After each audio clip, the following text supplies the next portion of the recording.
special segment on Speak called Fair Play, where we turn the tables about and my guests get to ask me a question about my own career in the arts. Now, with almost 40 years as a novelist, filmmaker, game designer, musician, etc., and also as the CFO of a nonprofit dedicated to elevating, empowering, and educating artisans from all walks of life, I love to talk about the creative industry, and I can certainly do it for hours on end. Today we're talking to David McCulloch, and David is the author of the Wully the Mahar Gome books, in addition to the author of the nonfiction book with his wife, Catherine Crawford, An Uncertain Journey. David, I do not know what you are going to ask me ahead of time, but I welcome your question. What would you like to ask? Well, thanks, Jennifer. I love your writing. It's visceral. You grab people by the throat and throw them right into the middle of a story, and it is an adrenaline rush. So, a couple of things came to my mind. Where do most of your ideas come from? Is there a particular character that is just dying to have their story told? Or is there, a kind of hackneyed idea that you want to turn on its head? Mm-hmm. In reading some of your short stories, I was struck with the huge variety of characters and plot situations. So the question was, where do you, and again, I'm sure the answer in more than one place, but where do your ideas come from to go from a germ to a story? I love that your question is about that seed, that germ, where does something come from? Because having just interviewed you for Speak and learning about where that seed came from, which I did not know previously, I'm like, of course you would ask about that, because I think you have the best seed of a story of anyone I've ever heard, hands down. So before I answer your question, I do want to say, I only recently found out that you had picked up a copy of my most recent book, Body of Work, which you're right, is short stories. Just a few days prior to us having the Speak interview. And you had written to Blue Forge Press, and Brianne, the senior editor, had let me know David McCulloch picked up a copy of Body of Work, and he's written you a nice letter, which you can read. I will give to you after your interview with David. I'm like, well, that's very interesting.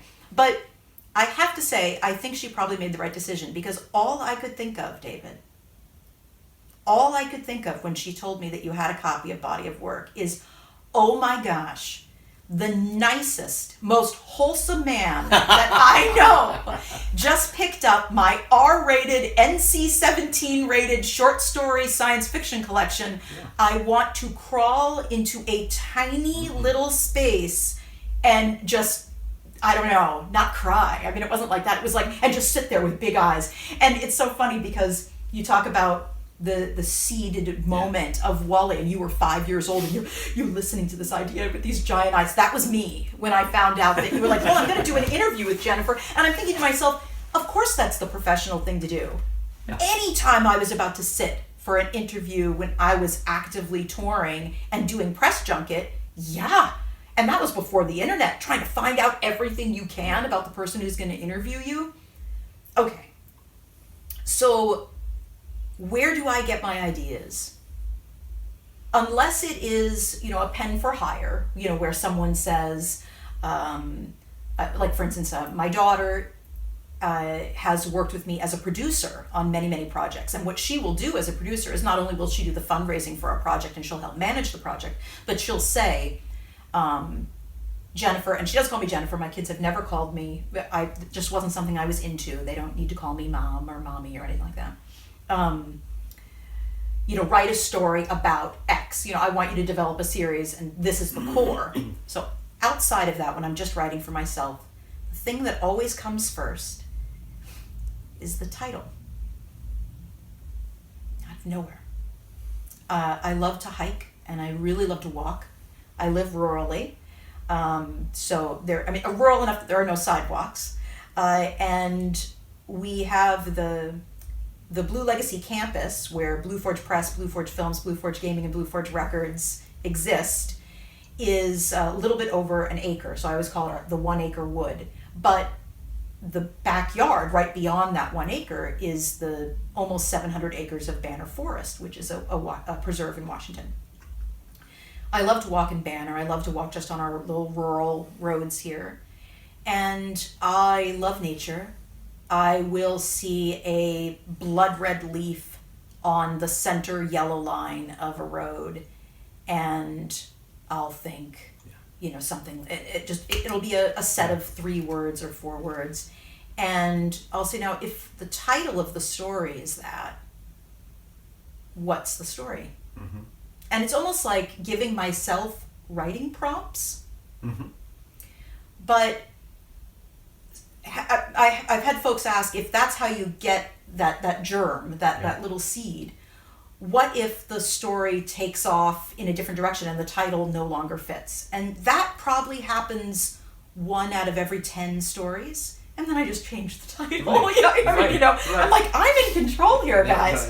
But I do love titles, and I will often really struggle with a piece creatively if suddenly I realize, I'm just kind of writing here, even if it's a pen for hire situation, and I don't have a title. So that's when it's actually harder for me, and that's when I say, why do I do these pen for hire? Well, because I have a mortgage, that's why. But and I'll throw up my hands and I'll stomp. I'll be Wally the Mahar Gome, because that'll be me, a little 5-foot Jennifer just stomping through the house.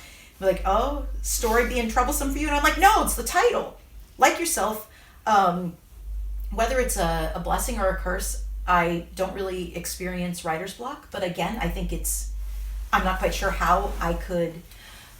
I'm not trying to be rude when I say this, but to me it's like I can't indulge myself with writer's block, because again, if I want to have a house over my head, if I want to have a vehicle to drive, if I want to be able to feed my kids, then writer's block is not an option, because I'm a working writer. Yeah. Absolutely. So, but my ideas usually come. So you might say they come in very, very short form poetry. So I totally get that. Though you're obviously pulling from this. You've got a rich imagination, and you're pulling from ideas, and you're a very accomplished writer. I think with all of these short stories, they just have beautiful form. They just pull you in. They paint a remarkably vivid, visceral. These are not. I found every one of this, they're an adrenaline rush, but not. I definitely want to know how they end, and every one of them just ends with a surprise, and yet it seemed almost inevitable. Mm-hmm. So I definitely am always building. I know my end. I don't write it ahead of time, but I do know where I'm going. And so that brings me to my next question, because I'm very similar in the way I'm writing these, except that these are long form. Right. And I found reading some of these stories, I was, by page 3 or 4, I was totally into this dystopian universe that you'd created. And I wonder it's a different question for you as a writer, what makes you think, this is a vivid and interesting idea, I've got the title, I've got an idea for it, but this is going to be 10, 15 pages, blah, blah. As opposed to, I found myself saying, I wish there was a whole novel set in this dystopian world. I've done my job. I'd like to go on and on and on, and yet you bring it to a shocking conclusion that just seems okay. I just dipped my toe into that dystopian fancy world, and it's a very satisfying finish. So the other question is, what makes you think this is a big enough idea I've got that I'd like to extend it to a whole novel form? Because you've done that as well. Yes. Well, I think first it begins with I love people. Yeah. I find people fascinating, and I work with a vast diversity of people, from very, very conservative to very, very liberal, and everywhere in between. And I mean conservative and liberal, not in the political, though, yes, the political sense too, but also just in every sense, in a religious sense, in the personality, a more conservative, introspective person, a more gregarious, flaky and fun type person, like you were saying about Hadley's mom. To me, a small moment, a small fact, something that might be small in terms of the impact that it had on me, it could just be it's a blip in my life. Whereas with someone else, it could be a completely transformative moment that changed everything that came after it, and nothing was ever the same for them ever again. It took me a very long time as a young person to realize that sometimes when someone would say, well, tell me about your life, and I would mention things offhand that really, to me, were more small. And to someone else, they'd be like, wait, stop. Your father was murdered? And I'm like, well, yeah, I lost my dad. That's how that impacted me, not murder. A loss of a parent. It's the same as loss of anything. They're like, no, it isn't. And I'm like, well, for me it is. That was the part that was hard for me. But above and beyond that, it was because I was a child, I was 4. Yeah. Not being told. And like, okay, when she's 4, we're going to tell her this. At 10, we're going to tell her this. As a teenager, we're going to tell her this. And then in her 20s, we're going to have the sit down and talk about it. And I'm just like, oh my gracious goodness. So that someone else deciding when information would be disseminated, that was the issue that I wound up, writing about and exploring. So for me, I think, so I have this germ, this seed, and it's the title. And let's say the title is, this is not a real title, but Threading Beads. And that to me suddenly symbolizes the way we put things together so carefully, and we align them, and there's a pattern and there's a routine. But then if you thread something, then the thread can also break. Yeah. And what happens when that routine falls apart and scatters across the floor? And are all of those pieces ever found? And what character could best speak to that? Right. What makes us human? What is it to be human?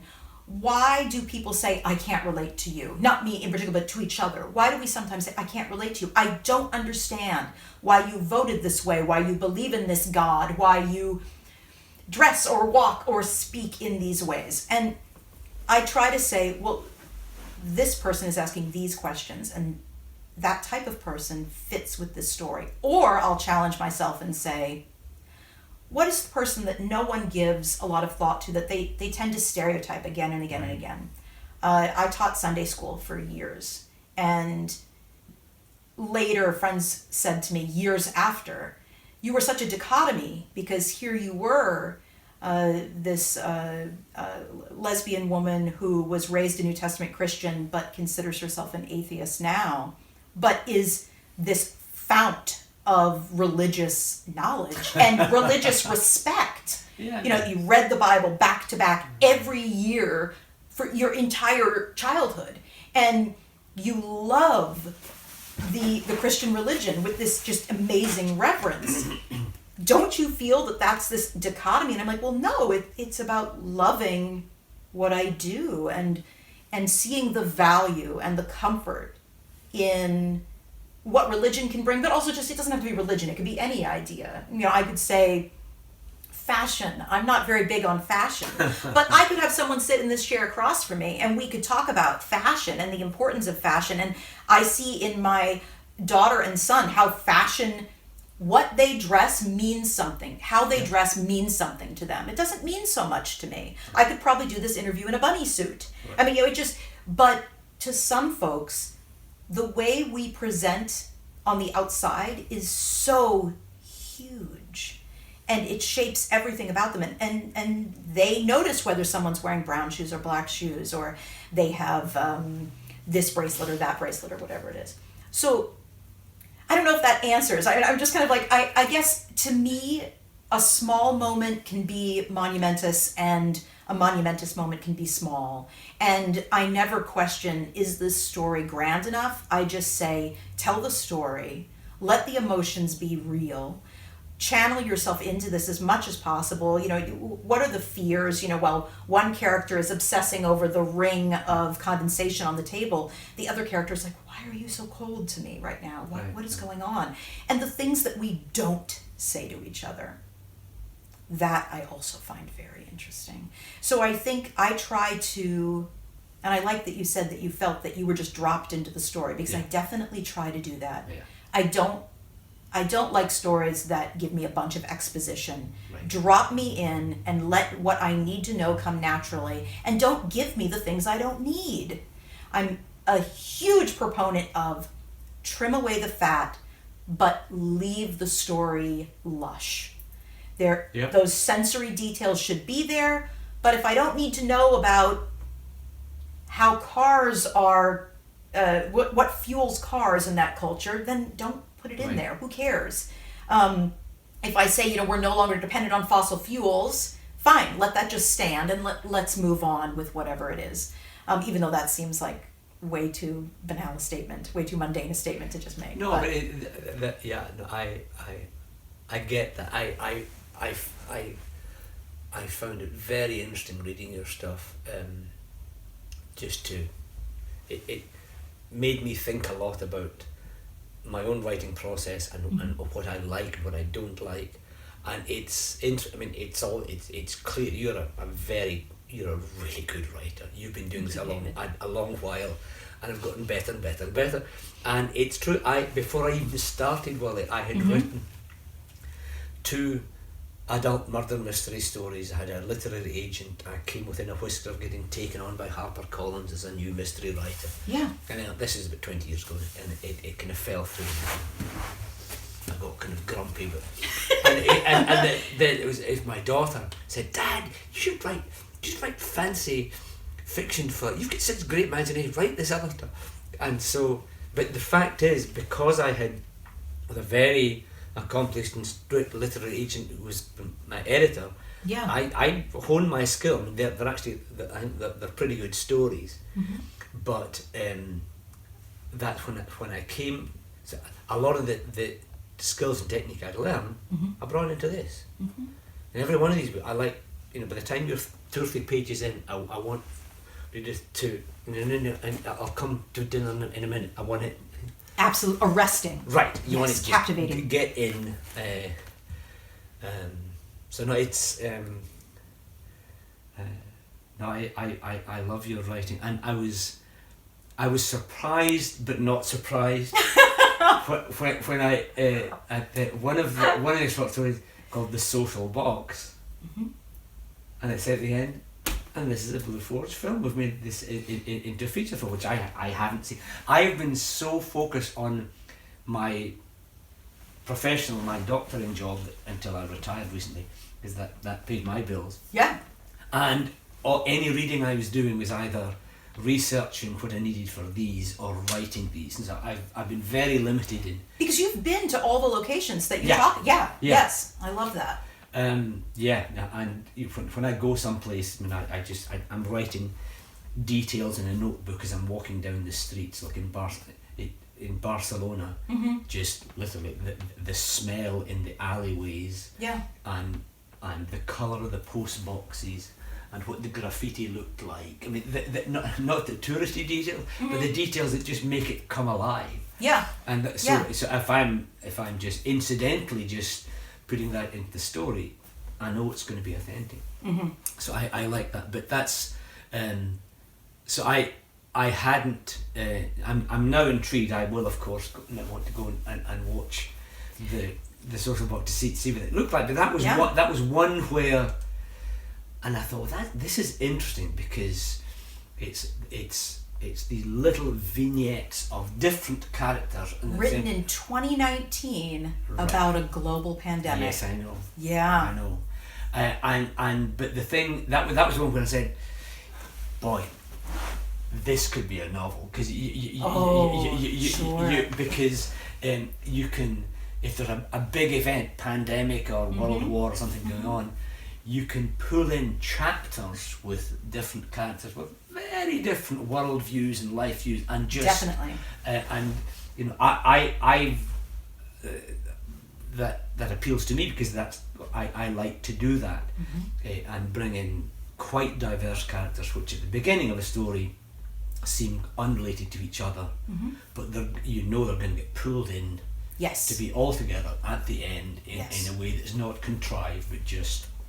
And it's interesting that thinking about that, I think I do believe that is the very first time that I ever wrote like that.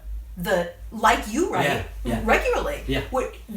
Every little segment was a different character until finally, all of these little threads are tied up. And I have been told that that's why that story was made into a film. Yeah. Is because the mainstream audiences are used to these ensemble casts that, like you say, we're with Pippa in Pink, and then we're with oh gracious, I'm not going to remember any of their names. Then we're with the young woman who runs, she's a sex worker running, she's like a cam girl. And then we have the pastor, and we have the husband and wife that are estranged because the borders have closed, and he won't he was part of that decision, so he's a politician, and she just wants to go see her new grandkiddo. But and then there's the ex. Oh yes, there's a wartime vet who's there's a Vietnam vet, and it was interesting because all of those characters did make their way into the film, because I had to let go of a lot of it. People said, well, Blue Forge Press published the books, Blue Forge Films ultimately made the film. You had a lot of control, right? And I'm like, no. I mean, I'm not displeased. I was respected as the creator because Blue Forge Films does that, but more characters were added. And the ending is completely different. So I can honestly say I know that is one story that you can enjoy the story and still enjoy the film. But I think, David, that's the first time I ever did that. I had never jumped between characters like that before. But to me, that was how that story had to be told, because in this fantastical world that I was creating, where there was a global pandemic. I mean, who has ever thought of that? Yeah. Everyone was so isolated, and in some ways even more isolated, because the virus in Social Vox is it's extremely virulent. Worse than COVID. Yeah. Oh, yeah. Yes. Yeah. No. Just wearing a mask is not going to do a thing, and there was definitely no vaccines available whatsoever. So I think it was, if you're outside, even just outside, like in your yard, around no one else for 20 minutes, forget it. It's over. It's interesting. One of the research I'm doing for book 5. I'm going back to medieval Scotland. Yeah. And so there's a wonderful historian called Ian Mortimer who's written a book. I've got it in audio and I've got hard copy. Yeah. Called A Traveller's Guide to Medieval England. And it's a wonderful way of writing a book. He writes as if you Jennifer, are just in the time machine, and here you are, entering Exeter in 1305. So it's written in the present tense. What does it look like? What does it smell like? Oh, I love that. I love that idea. It's just wonderful. A traveller's guide, like Steve. Rick Steves' Traveller's Guide to Barcelona. This is Rick Steves' Traveller's Guide to Medieval England. What will you wear? What will you sleep? And it's so, because it brings in vivid detail. And he described it as you'll need to remember such and such if you're going here and everything. And in the middle of the 14th century was the Great Plague, which was called the Black Death centuries later. It was the plague back in those days, and it was think it took out about 30% of the population. It was and that's long before vaccines, antibiotics, Right, and everything. yeah. And it was, and that's described in vivid detail as well. So that's it. Whew, and on that note, I mean, it just makes COVID seem not that bad. Let's just wear masks and get a vaccine, and there we go. Exactly. Well, David, thank you for being with me on this episode of Fair Play. You can find the full interview with me and David on Speak, and you can also find other episodes of Speak and Fair Play on our channel. Thank you for joining us today.